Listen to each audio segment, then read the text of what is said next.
Okay, so good evening, top notchers, and to our registered nurses, and of course to our future RNs.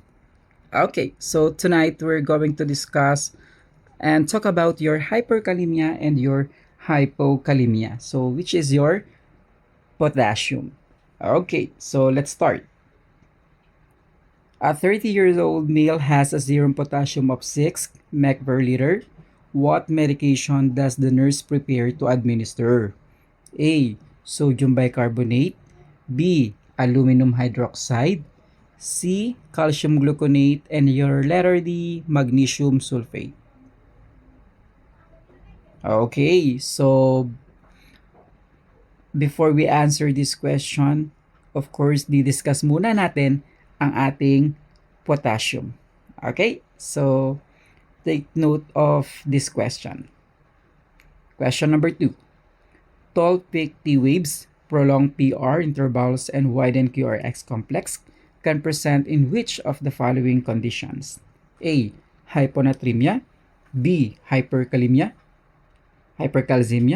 C. Hypokalemia. And your letter D. Hyperkalemia. Which one is your answer? Do you have any idea? Okay, so let's proceed. Okay, so remember, top-notchers and registered nurses, potassium level is about 3.5 to 5. Okay? And the potassium function in our body is for your heart and muscle contraction. In short, potassium pump the heart. Potassium pump the muscle, pump the heart. Okay, so now we have your hyperkalemia and your hypokalemia. Hyperkalemia means higher than the normal values, which is 5. Okay, so the causes of your hyperkalemia are as follows. So we have your kidney failure. Sir, why kidney failure is one of the cause of hyperkalemia? Tandaan mo, top notchers, pag may kidney failure or renal failure ang client natin, ang lagi na lang nating iniisip, sira ang kanilang kidney. Okay? Sira ang kanilang nephron. Okay? Sira ang kanilang filtration. Yes or no? Yes. Okay? Meaning, ineffective na po ang pag-filter ng mga waste product sa client natin. Meaning, kapag po ineffective na or sira na po ang mga filtration, means hindi na po sila makakapag-excrete, especially the potassium, kasi ito po yung ating problem here. Okay? So, hindi na po nakakapag-excrete. Ano ang mangyayari? Nagkakaroon ng accumulation, tatataas po, top-notchers, ang mga numbers ng kanilang potassium, leading to what? Hyperkalemia. Next one is due to what? Due to high in potassium diet. Okay? Excessive dietary intake of potassium-rich food. Okay? Also cause po ng ating hyperkalemia. Apple, banana, dried fruits, orange, and also potato. Okay? Another one is due to adrenal insufficiency. Okay? Due to your adrenal insufficiency, one of the example is the Addison's disorder. Addison's, notchers, ibig sabihin po dito, decrease po ang secretion of cortisol like your aldosterone. Okay? The aldosterone, top notchers, is a prosodium but anti-potassium. Okay, tandaan mo na ang aldosterone po natin is a prosodium but anti-potassium. Since sa ating pong Addison, bagsak po ang aldosterone niya, ibig sabihin, baliktad siya. Ano mangyayari? Low ang sodium niya, pero mataas ang kanyang potassium. Tandaan mo ang principle ng ating aldosterone. Okay? Is a prosodium anti-potassium. Now, let's say, ang client mo may Cushing's disorder. Ang Cushing disorder po, mataas po ang kanyang cortisol, mataas ang glucocorticoid, mataas ang aldosterone, mataas ang androgen. So, do sa ating Cushing's, mataas po ang kanyang sodium pero mababa ang kanyang potassium. Okay? Dito naman sa ating Addison's, mababa po lahat ang kanyang cortisol, mababa ang glucocorticoid, mababa ang kanyang aldosterone, mababa ang kanyang androgen. So, since mababa ang aldosterone ng ating Addison's, low ang kanyang sodium, pero mataas ang kanyang potassium. Okay? So, please watch po yung ating previous video. Ang topic natin doon is your Cushing and your Addison's. Okay? Kasi papasok sila sa electrolytes imbalances pa rin. Okay, move forward tayo, top notchers. Another reason kung bakit din po burn. Okay? Yung burn po kasi, there is what? Massive tissue damage. Okay? Example po, mga 3rd-degree burn. Ayan, okay? So, massive tissue damage, na damage po yung kanyang tissue. Ano ang nangyari? Yung potassium niya from the intracellular fluid nag-move po doon sa ating extracellular fluid. Okay? So, may pagtaas ng potassium and also nagkaroon tayo ng tinatawag nating metabolic acidosis. Okay? So, burn din po, huwag natin kalilimutan, nagkakaroon ng pagtaas po ng potassium. Why? Kasi nga, massive tissue damage, yung potassium nag-move out po. Okay? Next one is your potassium sparing. Ayan. Ang potassium sparing po natin, top notchers, is what? Is your diuretics. Pag sinabi nating diuretics, nakakapagpalabas po ng ng ating fluid, which is your urine. Okay? So, anong nangyayari dito? Since meron tayong iba't ibang klase ng potassium, like your potassium sparing and your potassium wasting. Okay? Pag sinabi natin potassium sparing, ito po, nakakalabas ang ihi pero nare-retain ang kanyang potassium. Pag sinabi naman natin potassium wasting, nakakalabas ang ihi na may kasamang potassium. Okay? Since sparing siya, na-retain po ang kanyang potassium, leading to what? May pagtaas po ng potassium. One of the example is your aldactone. Okay? So, common po yan sa international exam, NCLEX, and your sa ating NCLEX at other international exam, no? So, nakakasama siya, even HAAD. Ayan. So, we have your spironolactone. Okay. So, sige, moving forward, top notchers. Okay. So, huwag kalilimutan yung mga causes kung bakit may pagtaas ng ating potassium level. Okay. So, again, moving forward, top notchers, with your clinical manifestation. Okay. So, clinical manifestations of your hyperkalemia are as follow. So, remember, top notchers, everything is high and fast. Huwag mong kalilimutan. Ang ating hyperkalemia, okay, the manifestations or the signs and symptoms is everything is high and everything is fast. Why? This is due to increase ang ating neuromuscular irritability. Again, sign and symptoms of your hyperkalemia, everything is high and everything is fast. Why? This is due to your increased neuromuscular irritability. Okay. So, example for your muscle. Okay, involved ba ang muscle? Affected ba ang muscle natin kapag meron tayong hyperkalemia? Yes. Okay, ano ang nangyayari? Ang sabi natin, everything is high, everything is fast. Due to what? Increased neuromuscular irritability. Okay, pag marami tayong potassium, ano ang nangyayari? Okay, sa muscle, we have your irritability. Okay, we have your muscle weakness and also increase po ang deep tendon reflex. Okay, irritability, weakness, increase ang deep tendon reflex. Another one, aside from the muscle, we also have your muscle in our heart. Okay, so anong nangyayari? Mga electrical activity na i-involve din po dito.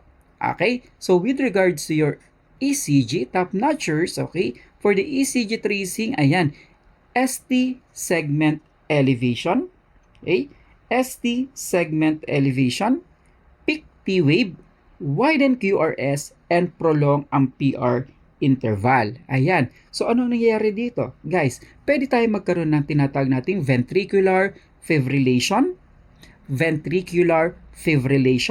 and also cardiac arrest. So, ayan po yung kinatatakutan natin, no? Yung cardiac arrest. Top notchers, wag mong kalimutan, kaya po naka-red highlighted siya kasi po common po yan sa ating exam. Okay, next one. Aside from heart, we also have your gastrointestinal involvement. The gastrointestinal involvement, everything is high and everything is fast. Okay, so we have your nausea and vomiting. And also we have your colic, no? We have your colic. And also, we have your diarrhea. Okay, diarrhea and hyperactive ang ating vowel sound. Okay, we have your hyperactive vowel sound. Okay, so tandaan mo top notchers ang ating sign and symptoms that everything is high and everything is fast. Okay, and don't forget po yung mga highlighted natin dito sa ating video. Okay, so next one top notchers, huwag kalilimutan ha, the high impact concept natin dito sa inyong hyperkalemia is fast and high. Next, for our management, okay, so for the clinical management of your hyperkalemia, okay, so number one, we have what we call your exchange resin kayexylate. Okay? And also known as your polystyrene sulfonate. Again, collaborative management for your hyperkalemia, mataas ang potassium, we need what? Exchange resin kayexylate or the polystyrene sulfonate. Okay? So, this is a sodium ion exchange with potassium ion in gastrointestinal tract. Again, ang ginagawa po ng ating polystyrene sulfonate, which is your sodium po yan. Okay, kaya nga tinawag siyang exchange resin. Sodium po yan. So, sodium ion exchange with potassium ions in the gastrointestinal tract. So, magpapalit po. Okay? Papasok ang sodium natin in exchange po do sa ating potassium hanggang sa mailabas. Okay? So, yun po ang ginagawa. Next one, ano ang kailangan natin? Since ang taas ng potassium ng client mo, okay, magbawas tayo. Okay? Low potassium diet. Okay? So, bawasan natin yung mga matataas sa potassium diet ng client natin. Okay? And also, number 3 is your dextrose 10% in a water with regular insulin. Okay? Dextrose, 10% in water with regular insulin. Okay? Of course, as prescribed po ito, no? So, anong ginagawa po top notchers? Magbibigay tayo ng regular insulin? Sir, bakit magbibigay ng insulin? Hindi naman po diabetic ang aking client. Yes, hindi diabetic ang client mo, pero kailangan natin magbigay. Sir, bakit? Okay, ito po ang explanation natin. Tandaan mo, that potassium attaches to glucose. Okay, 10% water. Okay, dextrose, 10% in water with regular insulin. Potassium attaches to glucose and insulin transport glucose with attached potassium into the cell. Okay? So, ibig sabihin, di ba ang principle natin, top notchers, yung iyong insulin is serve as your transporter. So, sasakay po itong ating glucose, okay, na may kasamang potassium doon sa inyong insulin para mapunta po sa muscle at sa cell yung iyong potassium. Okay, so para mabawasan to lower the serum potassium level. Okay, I hope na clear tayo dyan. Next one is your calcium gluconate. Okay, so naka-red pa rin yan kasi nga common na yan po yung binibigay sa board exam. Okay, and also international exam. Calcium gluconate po as part of the antidote po kapag mataas po ang ating potassium. Okay? So, kina-counteract po ng calcium gluconate. Okay? And also, kapag naman talagang sobrang taas ng potassium natin at hindi natin kaya with the medication, ano pa yung last option natin or last resort is your dialysis, no? So, kung kinakailangan ng i-dialysis ng client, hemodialysis, then ida-dialysis. Okay? And don't forget po na kapag ang client natin, top-notchers, is mataas ang potassium level, kailangan naka-attach po saan sila? Sa cardiac monitor. Okay? Para ma-monitor natin, top-notchers, kung nagkakaroon na tayo ng BFib, okay? Nagkakaroon na tayo ECG abnormalities, ayan. So, kailangan po naka-cardiac monitor ang client mo. Don't forget on your exam. Okay? So, malinaw tayo with the management, and I'm pretty sure na yan po ay lumalabas sa board exam and international exam. Okay? So, don't forget po, top-notchers. Next one. Let us proceed with your hypokalemia. Okay? For the hypokalemia, level of 3.5 below. Okay? So, this is what? Hyposecretion of your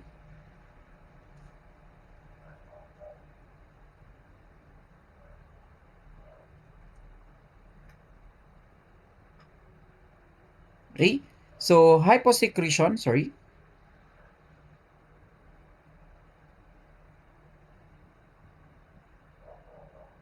Okay? One of the cause of your hypokalemia is hyposecretion of your adrenal cortex, no? Hyposecretion of adrenal cortex. So, kabaliktaran naman ito nung kanina. Okay? So, medyo mataas po yung ating cortisol level dito. Okay? So, like what? The Cushing disorder. Okay? Yung mga cortisol level natin, your glucocorticoid, the mineralocorticoid, and your androgen. Ayan. Since mataas po ang ating aldosterone, anong sabi natin? Is a prosodium anti-potassium. Okay, since hypokalemia po ang pinag-uusapan natin, mababa po ang potassium ng client na merong Cushing disorder. And also for client who are using the diuretics. Okay, so yung mga diuretics like potassium wasting. Ayan. So potassium wasting like your furosemide. Okay? Example is your furosemide. Okay? Ayan. Or the Lasix. And also vomiting and bulimia po is also causes kung bakit po mayroong pagbaba po ng ating potassium. Okay? Inadequate intake of potassium-rich food is also cause po ng ating potassium or decrease ang potassium level. Okay. And also, since ang ating patient is hypokalemia, so metabolic alkalosis. Kung kanina, metabolic acidosis, ito po metabolic alkalosis since we have your vomiting. Okay. So, let's proceed with your sign and symptoms or the manifestation of your hypokalemia. Okay? So, the clinical manifestations of your hypokalemia are as follows. Everything is low and slow. Okay, tandaan, everything is low and slow. This is due to what? Due to decrease ang ating neuromuscular irritability. Okay, so almost kabaliktaran po ng ating hyperkalemia. Okay, with your muscle problem, we have your flaccid paralysis, weakness or muscle cramp, and of course, decrease ang deep tendon reflex. Okay, so kabaliktaran po ng ating hyperkalemia.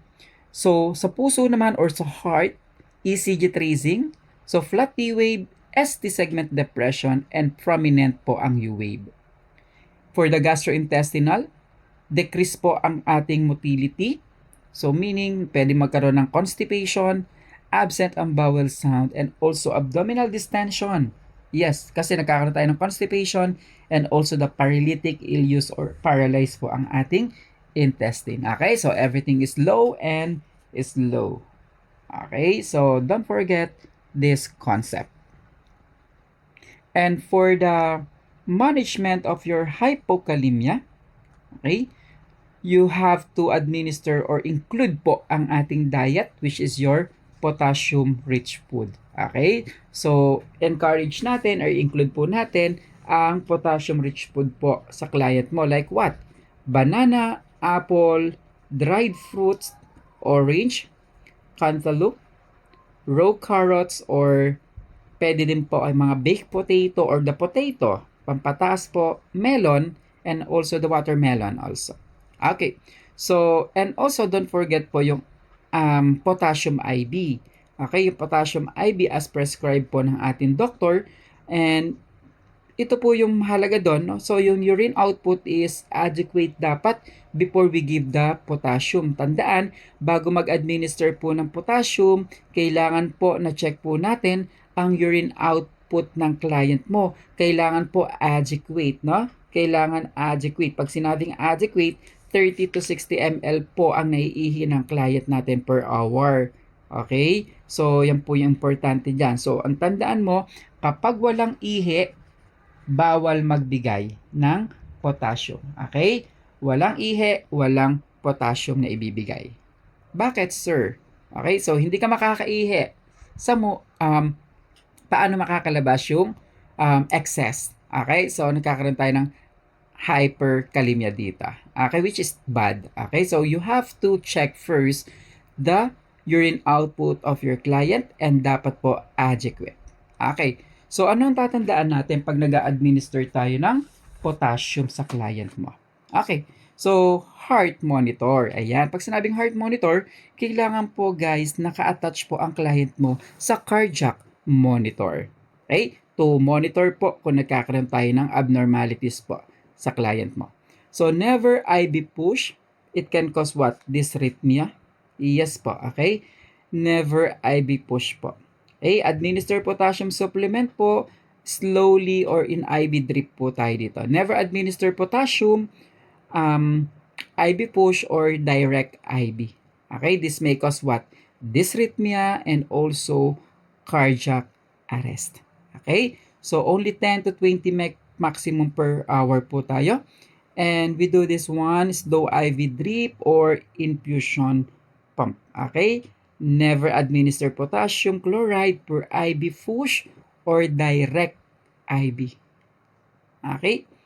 And attach patient to cardiac monitor for monitoring. So, again, ang daming naka-red, ang dami po nating kailangan tandaan pagdating sa hyper and hypokalemia. Okay? Don't forget kasi common po na lumalabas sa exam. Okay? Not only local but also international examination.